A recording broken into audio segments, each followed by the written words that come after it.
سيدنا وسندنا وشفيعنا وحبيبنا ونبينا ومولانا محمدا عبده ورسوله صلى الله عليه وعلى آله وأصحابه وبارك وسلم تسليما كثيرا كثيرا. أما بعد فأعوذ بالله من الشيطان الرجيم. بسم الله الرحمن الرحيم.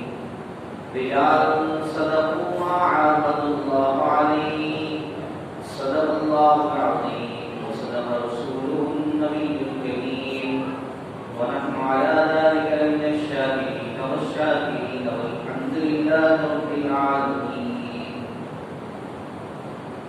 درشد اللهم صل على سيدنا وسيدنا وحبيبنا ونبينا ومولانا محمد وسلم.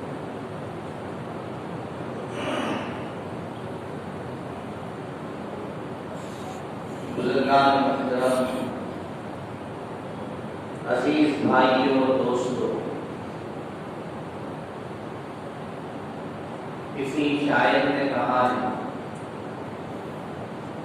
کہ حالات کیسے بھی ہو تا قیامت رہ نہیں سکتے. حالات کیسے بھی ہو تا قیامت رہ نہیں سکتے. یہ ظالم ظلم کی بن کر علامت رہ نہیں سکتے، اور جن کا عزم یہ ہے کہ ہم انہیں چین سے جینے نہیں دیں گے، اور جن کا عزم یہ ہے کہ ہم انہیں چین سے جینے نہیں دیں گے، وہ جان لے کہ خود بھی سلامت رہ نہیں سکتے. بزرگان محترم، عزیز دوستو، امت مسلمہ کی ایک شاندار اور جاندار تاریخ رہی ہے.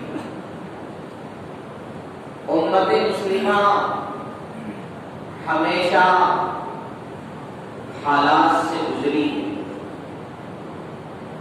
غزوہ خندق ہمارے سامنے، غزوہ ذات الرقاع ہمارے سامنے، غزوہ احد ہمارے سامنے. لیکن یہ کہ حالات سے مایوس ہو جانا، یہ صرف اس بات کی کمزوری ہوتی ہے کہ ہم اپنے اسلاف کی تاریخ سے ناواقف ہوتے ہیں. اگر ہمارے سامنے صحابہ کی تاریخ ہے، اگر ہمارے سامنے تابعین تبع تابعین کی تاریخ ہے، تو پھر آج کا مسلمان حالات کتنے بھی بد سے بدتر ہو جائے، کبھی حالات سے مایوس نہیں ہو سکتا. مایوسی کی صرف اور صرف واحد وجہ جو ہوتی ہے وہ انسان کے ایمان کی کمزوری ہوتی ہے. اگر ایمان ہے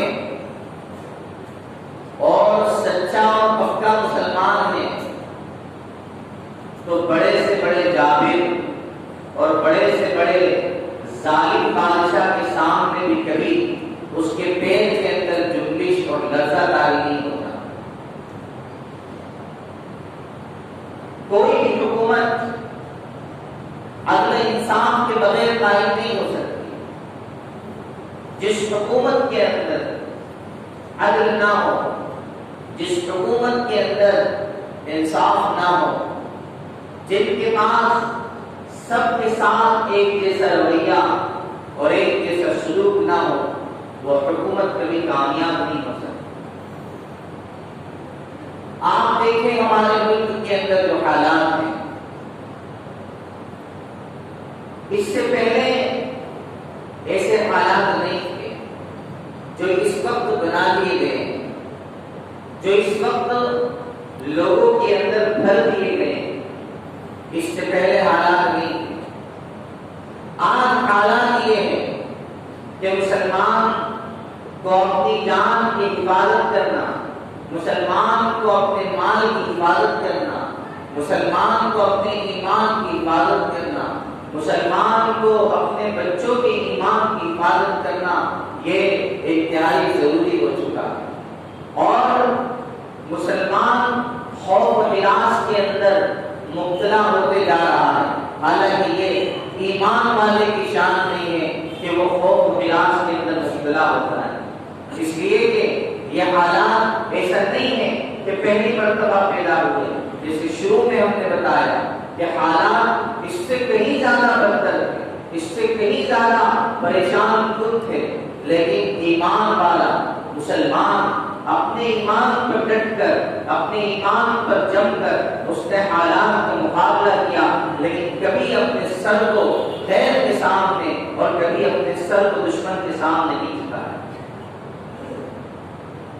تین لوگ ہوتے ہیں جب ایسے حالات ہوتے ہیں، تو کچھ لوگ تو شتر مرغ کی طرح وہ زمین کے اندر اپنی مومی گاڑ لیتے ہیں اور سوچتے ہیں کہ اب طوفان چلا گیا ہوگا، پھر مومی اٹھا لیتے ہیں۔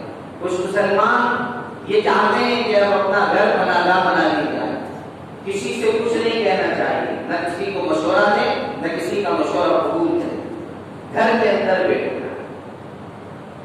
قرآن نے ان کے بارے میں کہا اولئک الذین اشتروا الضلالۃ بالہدی والعذاب بالمغفرہ، کہ یہ ایسے لوگ ہیں حالات سے بھاگنے والے کہ جنہوں نے آخرت کے مقابلے دنیا کو ترجیح دی۔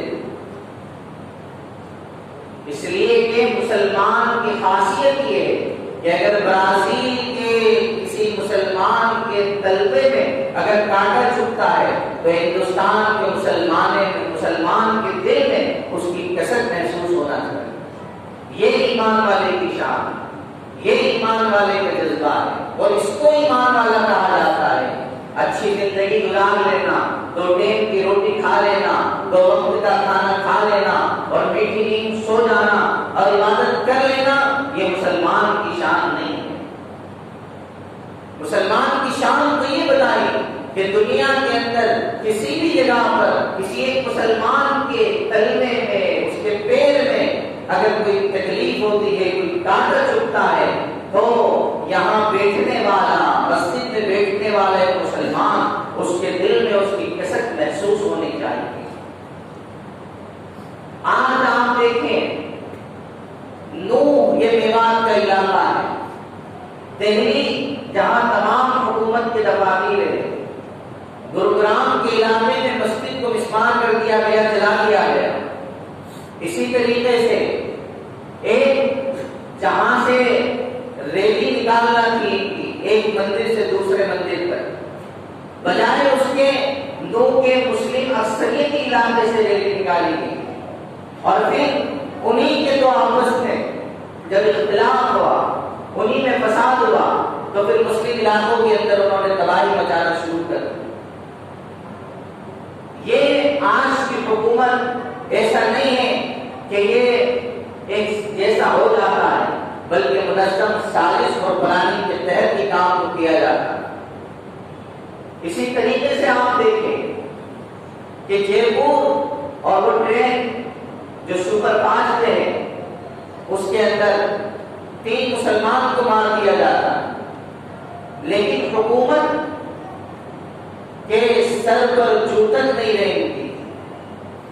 اب یہ حالات ہوتے ہیں تو ایسے حالات میں مسلمان خوف و ہراس محسوس کرتا ہے کہ نہ کوئی تنظیم آواز اٹھاتی ہے، نہ کوئی کسی شہر میں ان کے خلاف ریلیاں نکل رہی ہے، نہ کوئی عالم آگے بڑھ رہا ہے اور نہ کوئی کچھ بول رہا ہے۔ تو ایسے حالات میں مسلمان خوف و ہراس کا شکار ہوتا ہے۔ ایک بات تو یاد رکھیے کہ کوئی بھی کام ہو وہ جذبات میں نہیں کیا جاتا۔ ہمارے پاس مسلسل 2 دن سے نوجوان آتے کہ کچھ کیا جائے، ہم ان کو مثال دیتے، میرے بھائی اتنی بڑی تنظیمیں ہیں، ابھی ہمارے اکابر، ہمارا کام یہ ہے کہ آپ کے پاس تنظیم ہے تو ایسا نہیں کہ آپ جو چاہے کریں۔ جیسے یہاں پہ یہ علماء خرگون کی تو وہ صوبے سے مشورہ کرتی ہے، صوبے والی مرکزی حکومت سے مشورہ کرتی ہے، پھر وہاں سے جو اعلان جاری ہوتا وہ پورے ملک کے اندر پھیلتا اور اس کے اعتبار سے کام کیا جاتا۔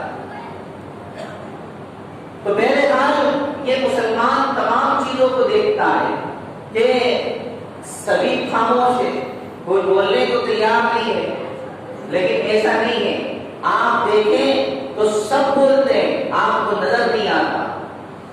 خطوط جاتے ہیں، باقاعدہ بیٹھ کر ڈبیٹ کی جاتی ہے، ان سے اپنا مطالبہ رکھا جاتا ہے، اور جو چیز ہوتی ہے پوری بات ان سے بنوائی جاتی ہے، ان سے کہا جاتا ہے کہ یہ غلط ہے۔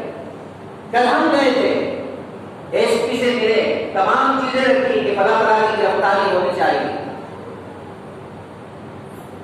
یہ تمام چیزیں ہوتی ہیں، ہمیں نظر نہیں آتی۔ تو بہرحال میں یہ بتا رہا تھا کہ یہ حالات دیکھ کے خوف و ہراس کے اندر مسلمان مبتلا ہو جاتا ہے۔ ہمیں خوف و ہراس کے اندر کبھی مبتلا ہونے کی ضرورت نہیں۔ حالات اتنے سنگین اور اس سے بدترین تھے، لیکن کبھی ایمان والے نے اپنے پاؤں میں جنبش اور لرزہ تاری ہونے نہیں دیا، باطل کے سامنے آنکھوں میں آنکھیں ڈال کر مقابلہ کیا اور اس سے بات کی، اور تمام عالم مخالف ہو جائے کوئی فکر نہیں، اللہ کے احکام پر چلیں گے، رسول اللہ صلی اللہ علیہ وسلم کی تعلیمات پر چلیں گے اور عزت کے ساتھ زندگی جئیں گے، کسی کی غلامی میں زندگی نہیں جئیں گے۔ لوگوں کا کام ہے حکومت کرنا، ہمارا کام ہے حضرت محمد رسول اللہ صلی اللہ علیہ وسلم کی غلامی کرنا، لوگوں کا کام ہے دوسرے امور پر جانا، ہمارا کام ہے اللہ رب العزت سے اجر طلب کرنا، وہی ہمارے لیے عزت، وہی ہمارے لیے فخر اور وہی ہمارے لیے تمام چیزیں ہیں جو حضرت رسول اللہ صلی اللہ علیہ وسلم نے بتلائی۔ حالات سے کبھی مایوس نہیں ہونا، ہماری تاریخ ہے، غزوہ خیبر کی تاریخ آپ دیکھیے، غزوہ خندق کی تاریخ آپ دیکھیے، اور پھر پیچھے چلے آئیے اور اس سے آگے چلے آئیے کہ تابعین کا زمانہ ہے، ابو بکر صدیق رضی اللہ تعالیٰ صحابی ہے، عمر فاروق کا زمانہ ہے، آپ کو بھی شہید کیا گیا، آپ نہیں جھکے، حالات کا مقابلہ کیا، حضرت علی نے حالات کا مقابلہ کیا، صحابہ نے حالات کا مقابلہ کیا، لیکن کبھی کسی کے سامنے سر نہیں جھکایا۔ سلطنت عثمانیہ 450 سال تک حکومت کی، آخری بادشاہ ہے سلطان عبد الحمید، جب ان کے پاس انگریز کا ایجنٹ آیا کہ تمام ممالک تمہارے مخالف ہو چکے ہیں اور تمام ممالک نے تمہارے خلاف جو ہے علم بغاوت بلند کیا ہے، اب تم ہتھیار ڈال دو، اور پھر کہنے لگا کہ تمہاری مثال ایسی ہو گئی ہے جیسے کہ 32 دانتوں کے اندر زبان ہو۔ سلطان عبد الحمید نے کتنا پیارا جواب دیا، سلطان عبد الحمید کو پتا تھا کہ تمام لوگ میرے مخالف ہو چکے ہیں، اس لیے کہ وہاں پر اپنوں نے بے وفائی کی، دشمنوں نے غداری کی، تمام چیزیں تھی، وہ جانتے تھے۔ اس انگریز کو جواب دیا سلطان عبد الحمید نے کہ کہا کہ مجھے معلوم ہے کہ میری مثال اور میری ذات ایسی ہو چکی ہے کہ 32 دانتوں میں ایک زبان، لیکن کہا کہ سن لے کہ قانون قدرت یہ ہے کہ 32 کے 32 دانت ختم ہو جاتے ہیں، لیکن زبان اپنی جگہ صحیح سالم رہتی ہے، زبان اپنی جگہ باقی رہتی ہے۔ آپ حالات سے خوف نہ کھائے، ہمت کا مقابلہ کرے، ڈٹ کر مقابلہ کرے، خوف و ہراس کے اندر ہمیں آنے کی ضرورت نہیں ہے۔ حالات آئیں گے، ایسا لگے گا کہ آسمان گر رہا ہے، ایسا لگے گا کہ زمین دھس رہی ہے، لیکن آپ حالات کا مقابلہ کریں، لا الہ الا اللہ محمد رسول اللہ صلی اللہ علیہ وسلم پڑھتے ہوئے